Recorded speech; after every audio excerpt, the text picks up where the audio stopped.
Nós estamos na terceira parte dessa série chamada Manual de Sobrevivência, por Tiago, o irmão de Jesus, aquele que dividia o beliche no quarto com Jesus, e ele aprendeu algumas coisas, então ele tem algumas coisas a nos ensinar.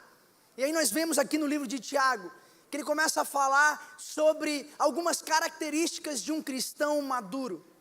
No capítulo 1 ele fala sobre aquele cristão que é paciente no meio da tribulação. No capítulo 2 ele começa a falar daquele que pratica a verdade. E agora no capítulo 3 ele fala que um cristão maduro é aquele que é capaz de controlar a sua língua. Parece que os cristãos aqui na qual o Tiago está escrevendo essa carta estavam tendo problemas em controlar a sua língua. Graças a Deus, nós aqui no culto das 18 horas na CC Videira, nós não temos esse problema, amém? Nós sabemos controlar a nossa língua, nós temos tudo sob controle. E a palavra diz que aquele que é capaz de controlar a sua língua, ele é capaz de controlar o seu corpo inteiro. Tiago ele também fala que nós devemos ser prontos para ouvir, mas tardio para falar, tardio para se irar. E que aquele que tem uma religião que não é capaz de refrear a sua língua, essa religião não serve de nada. A pessoa comum, eu e você, nós falamos em torno de 7.000 palavras por dia. Isso significa que ao decorrer do ano, nos 365 dias, nós falamos mais ou menos 2.500.000 palavras todos os anos. Algumas pessoas falam umas 20.000 por dia, mas a gente te ama da mesma maneira. Se você é atendente de telemarketing, nós entendemos, é o seu trabalho. Nós oramos por você, para a sua garganta se manter saudável. Mas a realidade é que todos nós falamos, e no século 21, diferente de Tiago, naquela época, nós temos novos problemas.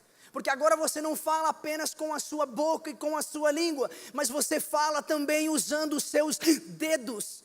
Clicando online, escrevendo coisas online. Talvez você já tenha sido um que recebeu aí palavras não tão encorajadoras na internet por pessoas que se escondem atrás de perfis fakes para falar mal da sua vida. Você talvez já tenha recebido mensagens dessa maneira. Então nós, no século 21, temos ainda mais motivos e oportunidades para errar, para falar o que a gente não devia, para tropeçar nas nossas palavras.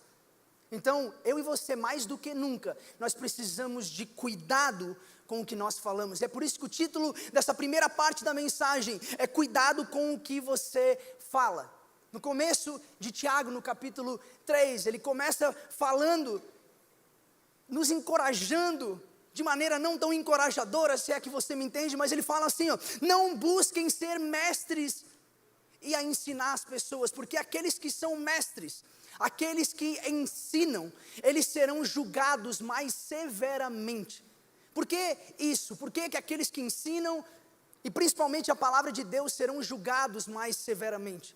Porque quanto mais direito de fala você tem, mais responsabilidade há no que você fala.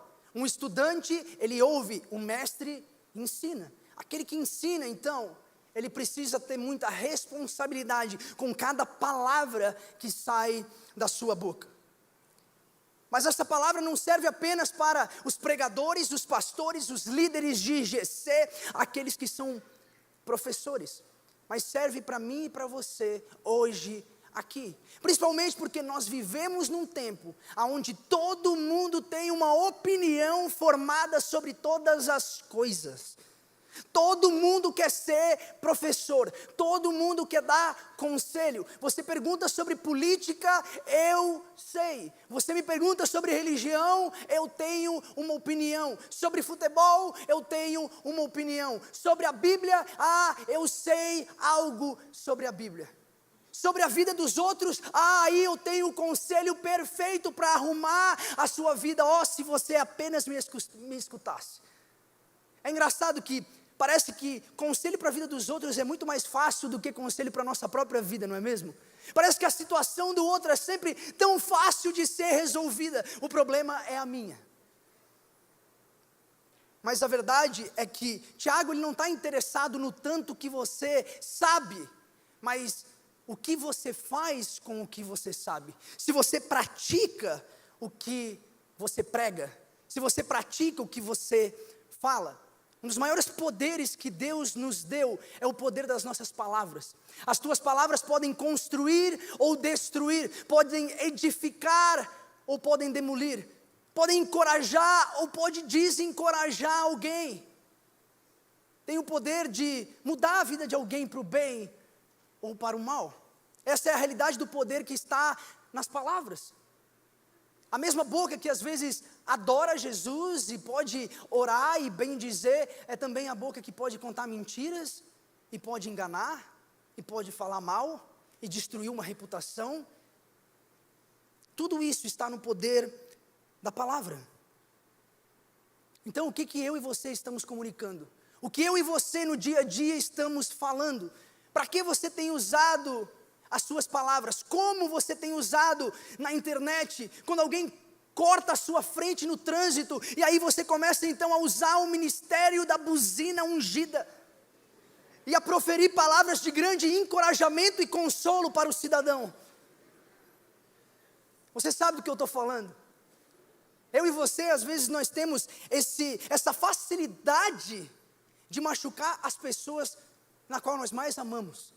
Você sabe a palavra que tira a tua mãe do sério.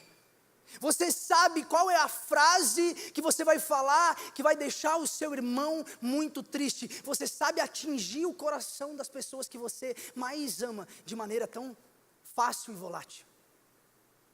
Infelizmente, é uma realidade na qual nós vivemos. E nós precisamos o quê? Controlar a nossa língua, mas aquele que controla a língua, ele é uma pessoa perfeita. Porque muitas vezes o que acontece comigo e com você é que a nossa língua é que doma a nossa vida. Nós temos uma imagem do que acontece quando nós não somos capazes de domar a nossa vida. Essa imagem aqui explica um pouco sobre essa realidade. Você é esse senhor aqui de chapéu branco. E você era para estar domando o cavalo. Você era para ser capaz de domar a sua língua. Mas o que aconteceu foi ao contrário. Aquele que era para ser domado se tornou o domador. Aquele que era para estar subjugado, ele é o que está reinando. E isso é o que acontece com a nossa língua. Quando nós não somos capazes de controlá-la, ela então assume lugar de autoridade na nossa vida. A capacidade de proferir palavras corresponde à capacidade de influenciar outros e de realizar grandes tarefas. A sua língua é pequena, mas é poderosa. E falando sobre a língua, Tiago usa algumas imagens para falar sobre a língua. E aqui ele fala sobre 3 poderes distintos que a língua tem. O primeiro deles é o poder de dirigir. E ele usa 2 imagens, aquela do freio e uma do leme. Essas 2 imagens nós vemos Tiago falando no capítulo 3, versículo 3 em diante, que diz assim: quando colocamos freios na boca dos cavalos, para que eles nos obedeçam, podemos controlar o animal todo. Tomem também como exemplo os navios, embora sejam tão grandes e impelidos por fortes ventos, são dirigidos por um leme muito pequeno, conforme a vontade do piloto. Ao escolher essas 2 imagens bem pequenas, ele mostra o poder que há num membro bem pequeno como a sua língua. Parece algo insignificante, mas tem grande poder. Assim como a vida, quando nós olhamos para o leme e para o freio, é algo tão pequeno, mas tão poderoso. É algo que pode ali superar as forças contrárias. Quando você vê um leme, às vezes tem uma tempestade sobre aquela embarcação, movendo o barco de um lado para o outro. E com um leme, o timoneiro é capaz de mudar aquela embarcação de direção.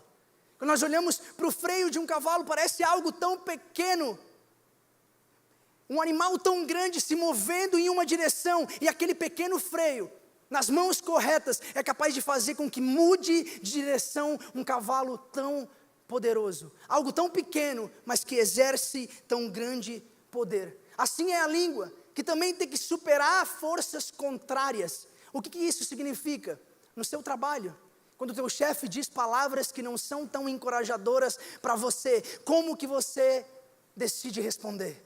Você decide controlar a sua língua, quando você pode alfinetar a sua esposa, o seu esposo, no seu casamento, com palavras como, eu te avisei, eu estava correto, e você foi e fez mesmo assim, e eu estava certo, não é mesmo? Mas você decide segurar a sua língua.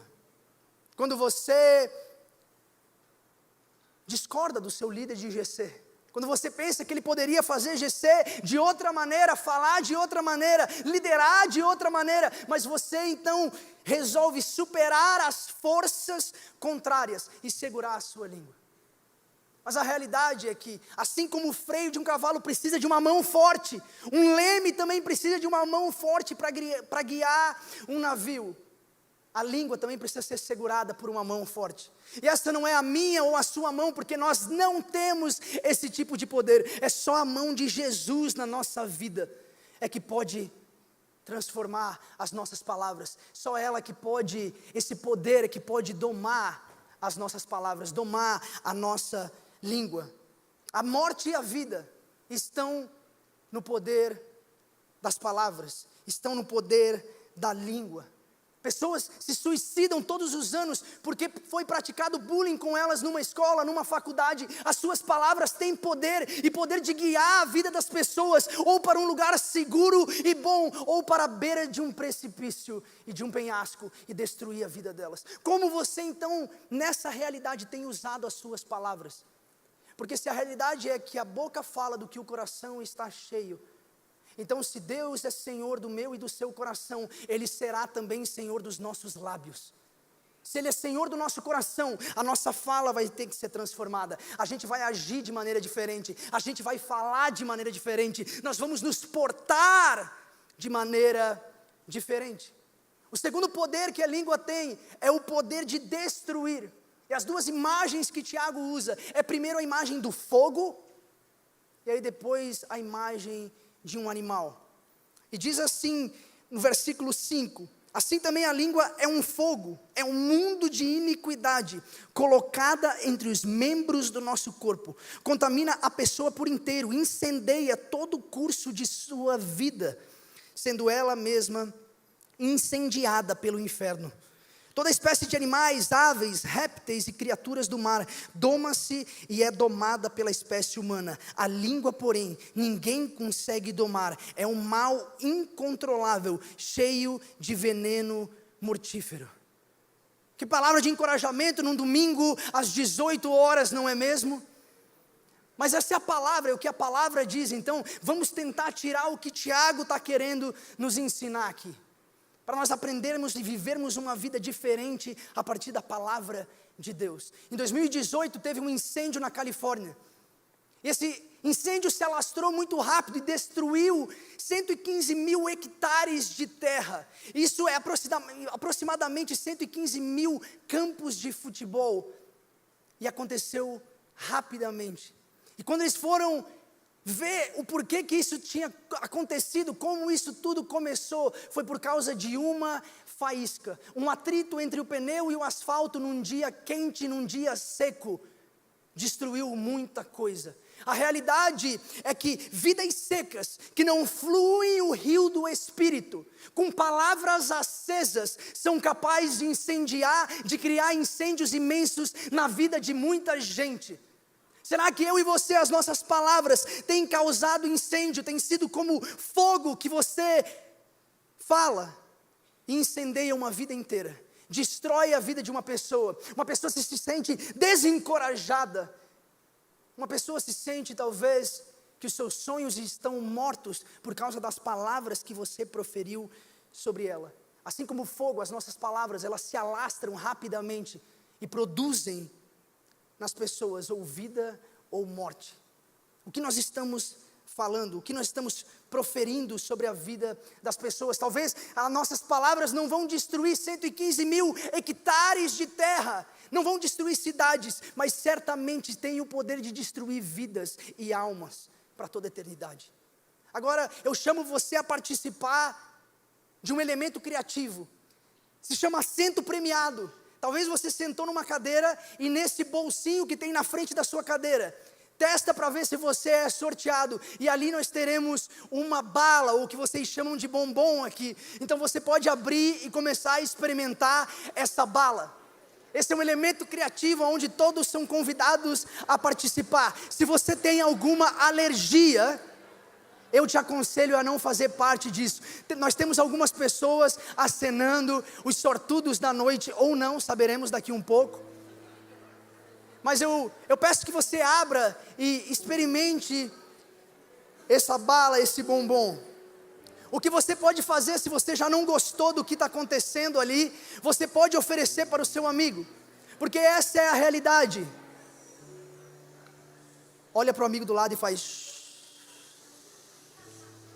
Porque a realidade é que muitas coisas que você não gostaria para você, você oferece para outras pessoas. Tem palavras que você não gostaria que fossem ditas para você, mas você tem a coragem de as pronunciar para outras pessoas. Então você pode olhar para o seu vizinho e ver se ele quer testar um pouco das suas palavras. Quantos aqui já experimentaram o bombom? Tem um guardanapo ali, se caso você não gostar. Eu já vejo gente tomando água, gente abanando a boca, gente fazendo careta aqui no auditório. Se você aí em casa não sabe o que está acontecendo aqui, chupe um limão e você saberá muito em breve. Mas é interessante porque quando nós lemos o livro de Jó, ele fala que o ouvido prova as palavras, assim como a boca, o paladar, prova a comida.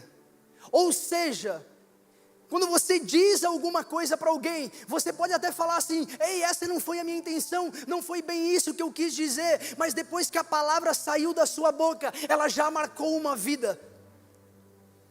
Assim como esse bombom, essa bala que você acabou de colocar na boca, você pode até não ter gostado, você pode até não engolir e colocar no guardanapo, mas o gosto do que você experimentou já ficou na sua boca. As palavras que você fala marcam pessoas. Será que você tem falado palavras ácidas para as pessoas? Será que você tem falado palavras que incendeiam ambientes? Palavras que geram sofrimento, dor, palavras que queimam e destroem reputações, que matam sonhos. Talvez você pode não ter falado palavras dessa maneira, mas talvez você seja o recipiente de palavras assim.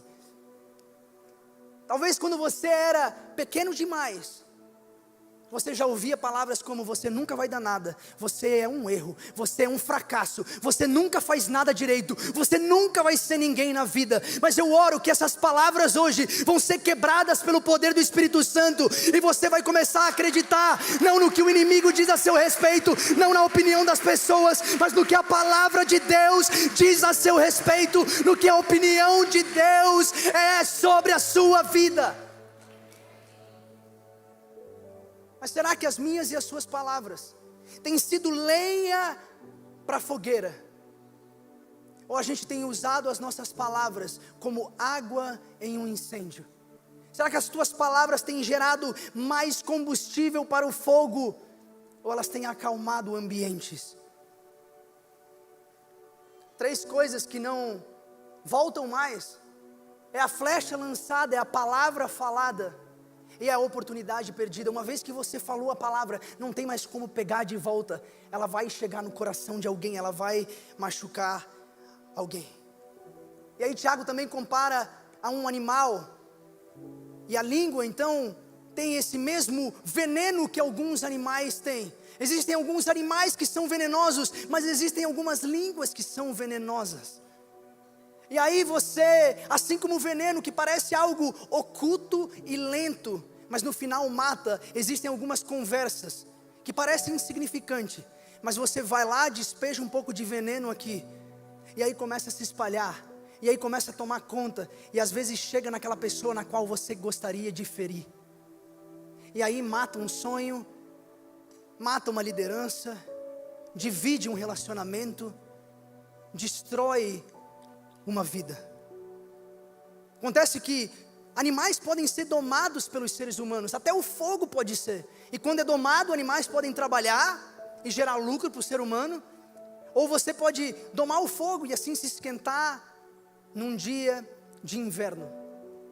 Mas a língua, a palavra de Deus diz que não pode ser domada. Eu e você não temos poder suficiente para domar a nossa língua. Apenas Deus pode controlá-la. E quando Deus assume o controle da sua língua, então aquela língua, aquela boca que um dia maldizia e desencorajava, agora se torna uma língua que abençoa, uma língua que encoraja, uma boca que fala das bênçãos do Senhor, uma boca que fala: eu acredito em você, eu confio em você, você vai conseguir, esse não é teu fim, acredita no que Deus ainda vai fazer na sua vida. Use a sua boca para deixar ser a boca de Deus aqui na terra e abençoar pessoas.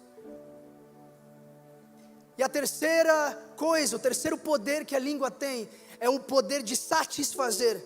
E as imagens que Tiago usa é de uma fonte e também de uma árvore. O versículo 9 diz assim: como a língua bendizemos ao Senhor e Pai, e com ela amaldiçoamos os homens, feitos à semelhança de Deus. Da mesma boca procedem bênção e maldição. Meus irmãos, não pode ser assim. Acaso pode sair água doce e água amarga da mesma fonte? Meus irmãos, pode uma figueira produzir azeitonas ou uma videira figos? Da mesma forma, uma fonte de água salgada não pode produzir água doce. A fonte oferece água fresca que o ser humano precisa para sobreviver. Provérbios diz que a boca do justo é manancial de vida. Se você é um cristão, a sua boca tem sido um manancial de vida, aonde as suas palavras chegam, elas geram vida nos ouvidos daqueles que a escutam. Você tem gerado vida, você tem gerado palavras que constroem, palavras que edificam, palavras que transformam para o bem. Como você tem usado as suas palavras? E aí, ele também compara com a realidade de uma árvore. E sobre a árvore, o mais importante da árvore são as raízes. Aonde você está plantado, você vai florescer, se você estiver plantado no lugar correto. Se a árvore estiver no lugar correto, então ela pode crescer saudável e desenvolver fruto. E não tem como um pé de laranja dar maçã, ou um pé de maçã dar laranja. A árvore vai dar o fruto que tem dentro dela. Quando nós olhamos para a vida de Jesus, Jesus fala assim, ó: eu só faço o que eu vejo o meu Pai fazer, eu só falo o que o meu Pai fala. Ou seja, Jesus está plantado em Deus, e tudo que Ele fala, tudo que Ele faz é consequência da comunhão dEle com o Pai. Se você está plantado no Pai, então a consequência serão palavras abençoadoras, palavras de transformação. Mas Tiago, ele fala da incoerência da língua, que bendiz a Deus e amaldiçoa o irmão. E essa incoerência, ela só revela uma coisa: de que existe algo extremamente errado com o nosso coração. É fácil durante o culto você cantar músicas a Deus, mas aí segunda-feira você chega no trabalho e você xinga os seus funcionários, xinga a pessoa que trabalha com você. Algumas pessoas servem aqui e dão sorrisos no domingo, mas aí chega durante a semana e fala mal daquelas pessoas que ela estava servindo no domingo. Algumas pessoas estacionam aqui em lugares que não deveria, ao redor da igreja. E aí quando um voluntário chega até você e fala: por favor, você não pode estacionar aqui, você pode trocar de lugar, aquele voluntário recebe palavras que não são de encorajamento. Nós não precisamos nem ir muito longe, isso acontece dentro da igreja. Agora a realidade é que o problema não está na língua, o problema está no coração. A língua, o que a boca fala, é simplesmente um resultado do que existe aqui dentro. Da abundância do coração, a boca fala. Ou seja, assim como essa garrafa, eu só sou capaz de transbordar, eu só sou capaz de derramar, eu só sou capaz de dar o que tem aqui dentro. O que sai daqui de dentro é o conteúdo dessa garrafa. O que sai da sua boca, as palavras que você fala, é resultado do conteúdo que tem dentro de você. Mas se isso é uma realidade, como então nós podemos mudar? Porque não é só sobre reconhecer aonde somos imperfeitos, mas é ter então coragem para ser diferente, para viver diferente, para experimentar uma nova vida que Jesus tem disponível para você aqui e agora. E qual é a realidade? Se só Deus pode domar a nossa língua e só Ele pode nos dar um novo coração, leve as suas frustrações, os seus problemas até Jesus. Leve e coloque aos pés da cruz. Eu sei que às vezes nós gostamos de orar orações bonitas, mas a realidade é que Deus quer orações sinceras. Davi às vezes ele está orando e nem parece uma oração cristã. Ele fala assim: Deus, mata todos os meus inimigos. Mas pelo menos, Davi ele falava isso para Deus, não para os outros. O nosso problema é que muitas vezes nós levamos os nossos problemas e frustrações sobre as pessoas, para as pessoas, ao invés de levar para Deus. Pessoas não são capazes de lidar com algumas palavras tóxicas que estão dentro de nós. É por isso que a gente pode levar para Deus, porque primeiro, Ele não é mudado pelas nossas palavras. As nossas palavras não influenciam Deus, Ele as recebe e Ele consegue lidar com cada palavra que você fala, seja ela bonita ou não. E segundo, a realidade é que palavras que machucam outras pessoas, para Deus, Ele as transforma. Quando você fala palavras para algumas pessoas, não tem nada que elas podem fazer com as suas palavras. Elas não têm poder para transformar o seu coração. Elas não têm habilidade de transformar o que sai de você. Só Jesus tem. Então leva para Jesus, porque Ele é o único que pode te dar um novo coração. E quando Ele te dá um novo coração, você começa a falar então novas palavras, palavras de bênção e não de maldição. Leve para Jesus as suas frustrações. Eu peço que você feche os seus olhos, igreja. Aí é onde você está e você ore nesse momento. Pai, eu te agradeço pela tua bondade conosco. Até quando nós falamos coisas sem pensar e machucamos pessoas, o Senhor nos ama mesmo assim. Mas Pai, nós não temos força o suficiente para mudar o nosso coração. Nós não temos forças o suficiente para controlar a nossa língua. Mas então nós te damos total controle. Assume o leme da nossa vida, guia a nossa vida para águas tranquilas, aonde só o Senhor pode nos guiar, aonde só o Senhor tem poder para controlar a nossa vida, e que então a nossa vida possa ser, Pai, como um rio de águas limpas. Pai, que a nossa língua possa ser uma língua que transforma pessoas para o bem, que abençoa e não amaldiçoa, porque nós estamos vivendo no centro da sua vontade, estamos enraizados em Ti, plantados em Ti, Pai. Nós te agradecemos pela Tua bondade e entregamos o nosso coração, porque sabemos que só o Senhor pode mudar o conteúdo do nosso coração, e aí o nosso transbordar será um rio de água viva, que jorra do coração de Deus, e não mais das palavras incabíveis, imperfeitas, que nós falamos. Pai, nos muda e nos molda, segundo a Tua vontade, no nome de Jesus, amém e amém. Na segunda parte da pregação de hoje, e o título dessa segunda parte, é sabedoria do alto. Sabedoria do alto. É trágico quando um cristão, ele abre mão da sabedoria prática na sua vida. A realidade é que muitas pessoas acham que quanto mais espiritual você é, menos prático você tem que ser. Nada pode estar mais longe da verdade. Quanto mais espiritual, mais prático deve ser, porque o que começa a acontecer aqui dentro de mim e de você tem que externar em práticas, ou seja, no que nós fazemos, no que nós falamos. Se a boca fala do que o coração está cheio, então o que acontece aqui, essa espiritualidade na qual nós viemos no domingo, nós oramos, nós lemos a nossa Bíblia, então tem que se transformar em prática. É uma espiritualidade que acontece no nosso dia a dia. E dentro dessa sabedoria prática existem, na verdade, duas sabedorias que Tiago fala que nós precisamos aprender a discernir. Uma dessas sabedorias é a falsa sabedoria que vem de baixo. E a outra sabedoria é a verdadeira sabedoria que vem do alto. Existem dois tipos de sabedoria. E a sabedoria falsa que vem de baixo, que é aqui apresentada em Tiago no capítulo 3, versículo 14 em diante, diz assim: Contudo, se vocês abrigam no coração inveja amarga e ambição egoísta, não se gloriem disso, nem neguem a verdade. Esse tipo de sabedoria não vem do céu, mas é terrena, não é espiritual e é demoníaca. Pois onde há inveja e ambição egoísta, aí há confusão e toda espécie de males. Então essa sabedoria falsa que vem de baixo, ela tem 3 características. A primeira delas sendo que ela é terrena.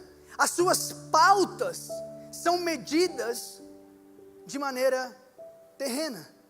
Os objetivos, as vontades, não tem nada a ver com o reino dos céus, não tem nada a ver com a vontade de Deus, mas sim com coisas dessa terra, porque a sua mentalidade não está na eternidade, e sim em coisas terrenas. É por isso que existe a inveja. Eu quero ter o que o outro tem, porque eu só penso desse lado da eternidade. Eu quero as coisas daqui, eu quero o melhor nesse momento, eu quero o melhor para mim agora, porque eu não tenho visão de eternidade. A segunda característica da falsa sabedoria é que ela é carnal, ou seja, os seus desejos e impulsos são desenfreados. Ela quer o que ela quer e ela quer agora. É carnal, não é espiritual, não vem de Deus, não é alimentada pelo Espírito, não é soprado da boca de Deus, é carnal, é egoísta, pensa em si mesmo, pensa em fortalecer, em satisfazer a sua carne aqui e agora, não pensa no Espírito da verdade, no Espírito que está através de cada palavra nas Escrituras. E a terceira característica é que essa falsa sabedoria é demoníaca, ou seja, não vem de Deus, não vem da palavra de Deus, então só pode vir do demônio. A realidade é que tudo o que eu e você fizemos e falamos, cada ação, ou nós estamos trazendo o reino dos céus para a terra, como a oração do Pai Nosso diz, ou então nós estamos trazendo o inferno para cima, com as nossas palavras e com as nossas ações do dia a dia. Essa sabedoria é demoníaca, porque ela não sente prazer no que Deus sente prazer, ela não é alinhada com a vontade de Deus. Quando nós vemos essa sabedoria, ela está presente na boca da serpente lá no jardim do Éden, porque traz o quê? Confusão, toda espécie de problema, todo o caos possível. O que a serpente faz lá no jardim do Éden? Deus disse mesmo? Ela traz o caos, ela coloca um ponto de interrogação, uma dúvida. Tem certeza que é isso que Deus quer que você faça? Tem certeza que você vai se abster de prazeres momentâneos para ir à igreja no domingo? É o ponto de interrogação. Nós também vemos essa falsa sabedoria na boca de um dos apóstolos, sendo ele chamado Pedro, quando ele olha para Jesus e fala: não, o Senhor não tem que morrer, Tu és Deus, Tu és Senhor, Tu és Rei, Tu vieste, Jesus, para reinar. Que história é essa de morrer numa cruz?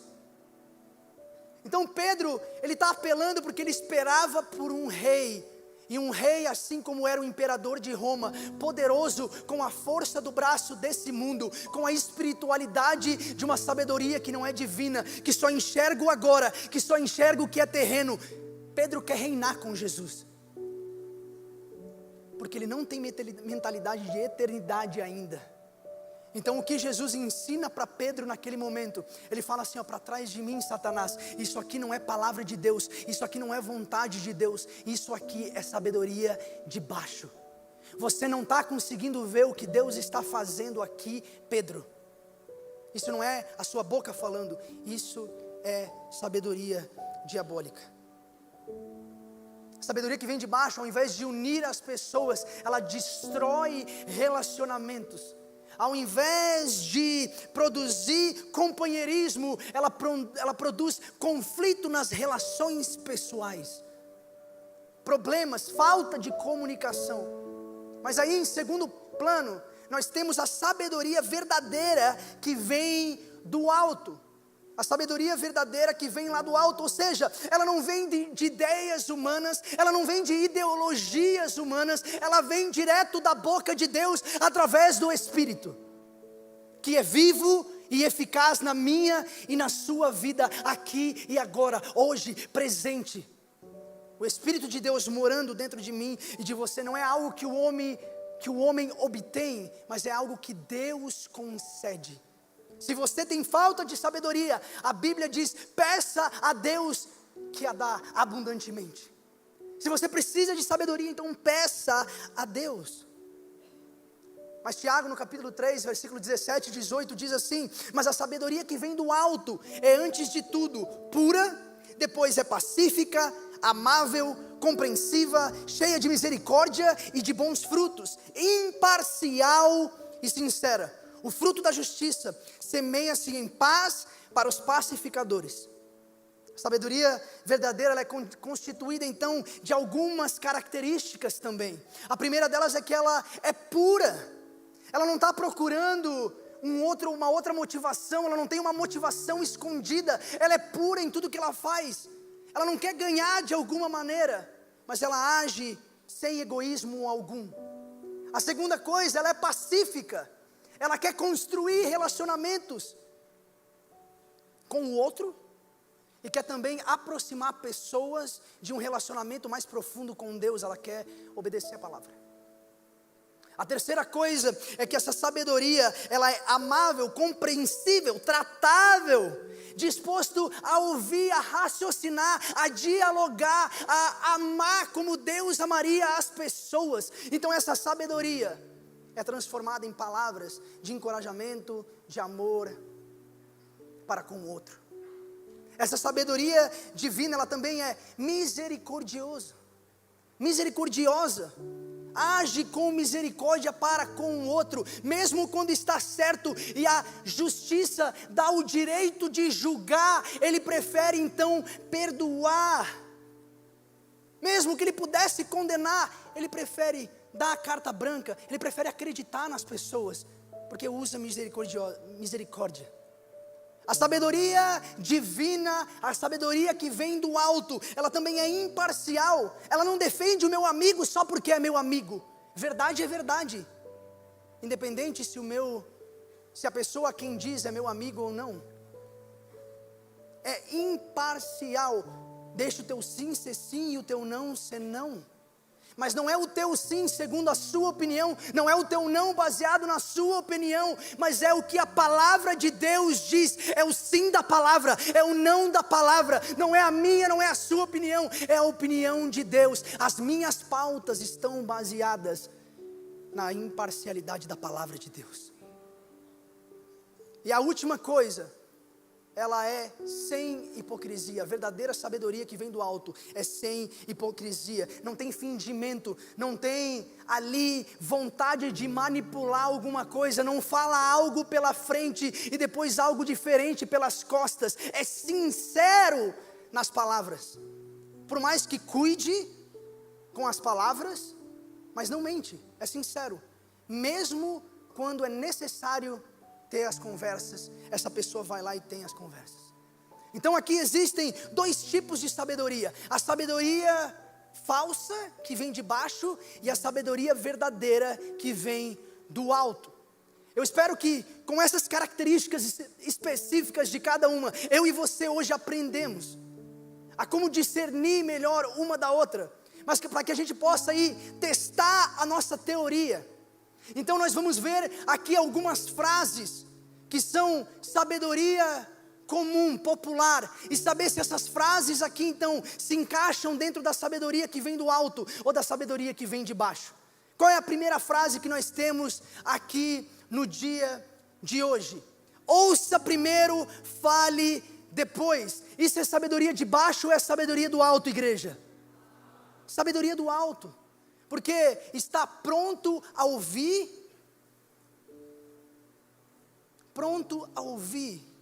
e tardio no falar, tardio no irar. Eu não sei se é só eu, talvez eu esteja sozinho aqui, mas talvez seja um pouco da sua realidade. Sabe quando você está sentado na mesa e alguém está te contando uma história, e você, enquanto eles contam a história, já está pensando na sua história, porque a sua história é mais legal do que a história deles. A gente não está sendo tardio para falar nem um pouco, a gente já não vê a hora de falar. E quando a gente está conversando com alguém, pensando na nossa história, significa que a gente não está totalmente presente, então nós não estamos amando da maneira que Deus amaria. Nós não estamos realmente ouvindo as pessoas, porque nós estamos pensando em nós mesmos, é egoísta. Então essa é a realidade de Deus, eu ouço primeiro, e depois que eu ouço atentamente, aí então eu posso ter uma opinião formada sobre aquele tópico. Qual é a próxima frase que nós temos aqui? Só se vive uma vez, isso é sabedoria de baixo ou é sabedoria do alto, igreja? É sabedoria de baixo, porque só se vive uma vez com o teu CPF, com o teu RG, desse lado da eternidade, mas existe uma eternidade, que existe consequências, o que você faz aqui, reflete eternamente no que você vai viver depois daqui, começa aqui, mas não termina aqui, existe uma eternidade te esperando. Então escolha sabiamente, tome escolhas que reflitam a glória de Deus, a bondade de Deus, a vida de Deus que está sendo gerada dentro de você. Qual é a próxima frase? O importante é ser feliz, assinado Satanás. Isso é sabedoria de baixo, só pode ser de baixo. Porque a realidade é que na minha e na sua vida, o que nos faz feliz é muito passageiro. Uma hora você gosta disso, outra hora você gosta daquilo. Uma hora você gosta de preto e branco de se vestir, daí depois você vai lá e faz o negócio da paleta e você descobre a cor que funciona com as suas olheiras. E aí você muda e agora você gosta de verde. A gente está mudando de opinião o tempo inteiro, então não tem como basear a sua vida em coisas que mudam o tempo inteiro. É por isso que nós baseamos a nossa vida na palavra de Deus, que é a mesma ontem, hoje e para sempre. Não é opinião, é bondade e vontade de Deus para mim e para a sua vida. É bondade e vontade de Deus para a sua vida. Nós só somos felizes verdadeiramente fazendo aquilo que Deus quer. Porque você acha que você sabe o que é melhor para você, o que realmente vai te fazer feliz, se Deus que te criou? É só o que Ele realmente fala que vai te fazer feliz, é o que vai verdadeiramente te fazer feliz. Tem gente trocando alegrias eternas por felicidades passageiras. Tem gente trocando relacionamentos, que é casamento, que foi algo feito perante Deus, uma aliança eterna, e quebrando por felicidades passageiras, por um novo relacionamento, porque agora eu gosto assim. Se mova por realidades eternas e não por sentimentos passageiros. A próxima frase é: perdoe como você foi perdoado. Isso é sabedoria de baixo ou do alto, igreja? Sabedoria do alto. Perdoa como Jesus fez com você. Nós fomos amados e perdoados naquela cruz, mesmo quando não merecemos. Então a única coisa que nós podemos fazer é amar e é perdoar. A oração do Pai Nosso: perdoa como você foi perdoado. Estenda para o outro o que você recebeu de Deus. Esse é o chamado de Deus para mim e para a sua vida. Qual é a próxima frase? Quem perdoa é Jesus. Isso é sabedoria do alto ou de baixo, igreja? Eu sei que parece do alto, porque tem Jesus, e o cristão, quando ele vê Jesus numa resposta, ele sempre acha que é a certa. Mas a verdade é que eu e você temos que ser como Jesus. Jesus acreditava que eu e você poderíamos mudar e experimentar uma nova vida e viver a vida que estava disponível através da vida dele. Transformação é possível para mim e para você, mas tem pessoas que falam assim: não, que história é essa de dar o outro lado? Eu vou dar outro murro. Isso não é a vontade de Deus para mim e para a sua vida. Isso não é sabedoria que vem do alto, porque se o alto não faz dessa maneira, então só pode ser sabedoria de baixo. Nós temos que perdoar porque Jesus assim o fez, e nós estamos sendo transformados de graça em graça, de glória em glória, na imagem daquele que nos amou e se entregou por nós. Aquele que começou a boa obra, Ele vai terminar, e a boa obra é você tendo Jesus gerado dentro de você, até que você seja exatamente como foi Jesus. Mais uma frase que nós temos aqui: a boca fala do que o coração está cheio. Sabedoria do alto ou sabedoria de baixo, igreja? Sabedoria do alto. Você só pode entregar para o outro o que tem dentro de você. Se o que tem dentro de você, como nós aprendemos antes, não é algo bom, então é só isso que você pode falar, é só isso que você pode entregar para as outras pessoas. Então a pergunta que eu tenho para você hoje é: qual é a condição do seu coração aqui hoje? Qual é o estado, a cultura do seu coração? Ele está cheio de sabedoria do alto, ou ele está cheio de sabedoria de baixo, da falsa sabedoria?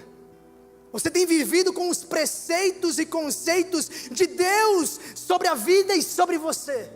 Ou você tem vivido com as suas próprias categorias, do que é bom, do que é ruim, do que é santo, do que é puro, do que é belo, do que é verdadeiro? Se essa é a realidade, você tem vivido mais nesse estágio da sua vida. Deixa eu te dizer, Deus te aceita e te ama mesmo assim. Mas salvação não é apenas levantar a sua mão e entender que você é perdoado por Deus. Salvação também é vida nova. Você está sendo salvo de você mesmo, salvo do seu passado, salvo de viver a mesma vida que você viveu até agora, porque tem uma nova vida te esperando, e é uma vida melhor do que a vida que você viveu até agora, porque é uma vida que produz eternidade. Uma vida que produz eternidade dentro de você. Que as suas palavras possam ser como um rio jorrando e tocando vidas, e curando vidas, e mudando pessoas. Porque você está cheio de sabedoria que vem do alto. E aquele que é verdadeiramente sábio, ele não precisa falar para os outros que ele é sábio. Ele não sai anunciando para todo mundo, não. Porque a vida dele prega mais alto do que as palavras dele. O bom comportamento, a conversa que edifica, mostram que ele teve o seu coração transformado. Mas se eu e você só podemos ser transformados por Jesus, se a nossa língua só pode ser controlada por Jesus, então nós precisamos orar, nós precisamos deixar com que Jesus invada o nosso coração de tal maneira, e Ele comece a nos mudar de dentro para fora, e nos encher de sabedoria, que não é terrena, que não é carnal, que não é demoníaca, mas que vem do alto, que gera paz, graça, amor, bondade, alegria, que é pacífica, misericordiosa, assim como foi Jesus. Essa é a realidade que Ele tem de vida para mim e para você, uma vida nova te esperando, se você aceitar Ele entrar aqui dentro e mudar as coisas de lugar. E isso não é uma realidade só para pessoas que não são nascidas de novo ainda, mas é uma realidade que muito cristão precisa aprender a experimentar. Essa mudança de coração que só vem através do trabalho de Jesus Cristo na minha e na sua vida.